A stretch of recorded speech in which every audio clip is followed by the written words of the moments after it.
बच्चों, कैसे हैं सब। मैं आशा करती हूँ मेरे कक्षा 5 के विद्यार्थी अपने परिवार के साथ प्रसन्नतापूर्वक होंगे। बेटा, आज मैं अपने कक्षा 5 के विद्यार्थियों के लिए आपकी पुस्तक सुनहरी धूप में से कविता लेकर आई हूँ, जिसका नाम है लहरों का गीत। इस कविता में ये बताया गया है कि किस प्रकार लहरें बिना किसी रुकावट के, बिना किसी परेशानी के पूरे जोश और उमंग के साथ बहती रहती है। वैसे ही हमें उनसे सीख लेनी चाहिए और पूरे जोश और उमंग के साथ हमें आगे बढ़ते रहना चाहिए। वो इस प्रकार से है बेटा।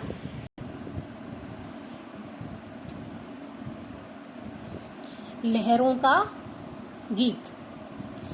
हमें जीवन में सदैव आगे ही आगे बढ़ना चाहिए। जो लोग बिना घबराए मन में जोश, उत्साह व उमंग भरकर अपने उद्देश्य की ओर निरंतर अग्रसर रहते हैं, वे उन्नति के शिखर पर अवश्य पहुंचते हैं। इस कविता में हमें इसी विषय पर बताया गया है। एक बेटी जो है, ये देख रहे हैं आप, ये अपनी माँ से बता रही है लहरों के बारे में। ये लहरें हैं ना, जो समुद्र में ऊंची होती हैं, कभी नीची बहती रहती हैं। माँ ये लहरें भी गाती हैं, कल कल छल छल के मधुर स्वरों में अपने गीत सुनाती है। बेटी अपनी माँ से कह रही है, माँ ये लहरें हैं, ये भी गाती हैं। आपने कभी लहरों की आवाज़ें सुनी हैं बच्चों? उनकी कैसे कल कल छल छल ऐसी आवाज़ें आती हैं ना, मीठी मीठी। मधुर यानी मीठी मीठी आवाज़ें, स्वरों यानी आवाज़। कई बार आप समुद्र किनारे जाओ तो लहरों को देखना, उनकी आवाज़ें ऐसे ही आती हैं जैसे कल कल छल छल, ऐसे मीठी मीठी आवाज़ें आती हैं। अपने गीत सुनाती हैं। माँ बेटी से कह रही है, माँ ये जो लहरें हैं ना, ये लहरें ये भी गाती हैं और अपने मधुर स्वरों में कल कल छल छल की आवाज़ें निकालती हैं। मैं देख रही थी अभी अभी, ये भी मुझ जैसी मचल रही। क्या जाने अब क्या मिला इन्हें, भर भर उमंग में उछल रही। बेटी कहती है माँ से, माँ मैं अभी अभी देख रही हूँ कि मुझ जैसी मचल रही, किसी चीज़ के लिए हट करना, मचल यानी हट करना। क्या जाने अब क्या मिला इन्हें, माँ पता नहीं अब इनको क्या मिला है, क्यों ये इतने उमंग यानी जोश में उछल रही हैं। जब हमें किसी बात की खुशी होती है तो हम उछलते हैं ना, खुश होते हैं। वैसे ही ये जो लहरें हैं ये भी उछल रही हैं। तट से आकर हंस हंस कर, तट यानी किनारा, अपनी बातें कह जाती हैं। माँ ये लहरें भी गाती हैं। जो लहरें हैं किनारे तक आ जाती हैं, फिर वापस चली जाती हैं।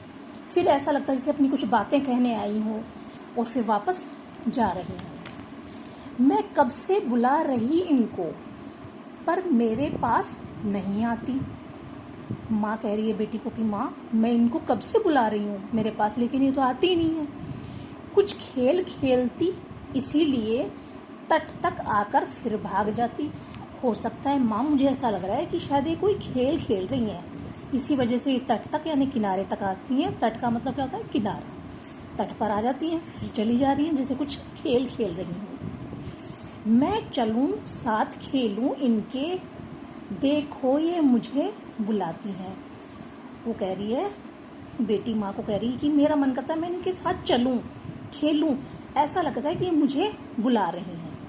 माँ ये लहरें भी गाती हैं। माँ देखो ये लहरें भी गा रही हैं, गाती हैं। अपने संग खेल खिलाने ये शशि को उतार लाई नभ से। वो कहती है कि मुझे ऐसा लगता है कि ये अपने साथ खेल खिलाने को लिए शशि यानी चंद्रमा, चांद को भी नभ यानी आकाश से उतार लेंगे। ये देखो चांद, जब चांद की परछाई लहरों पर गिरती है, लहरें इधर उधर होती हैं, तो ऐसा लगता है ना जैसे चांद को भी खेल खिला रही हूँ, झूला झूला रही हूँ। अपने संग खेल खिलाने ये शशि को उतार लाई नभ से। मुझे ऐसा लगता है कि ये अपने साथ खेल खिलाने के लिए शशि यानी चांद को भी नभ यानी आसमान से उतार लाई है। हर एक लहर के साथ साथ शशि भी है खेल रहा तब से।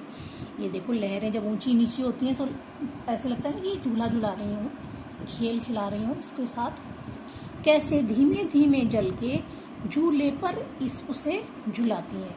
ऐसे लगता है कि धीमे धीमे जल यानी पानी में इसको झूला झूला रही हैं। माँ ये लहरें भी गाती हैं, रुकती न कभी एक क्षण भर भी, ये कभी भी एक क्षण यानी थोड़ी सी देर के लिए भी नहीं रुकती, जीवन भर बहना सीखा है।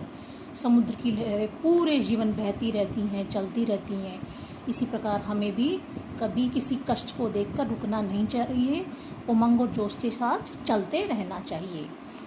भर भर उमंग सदा हृदय में, आगे बढ़ना ही सीखा है।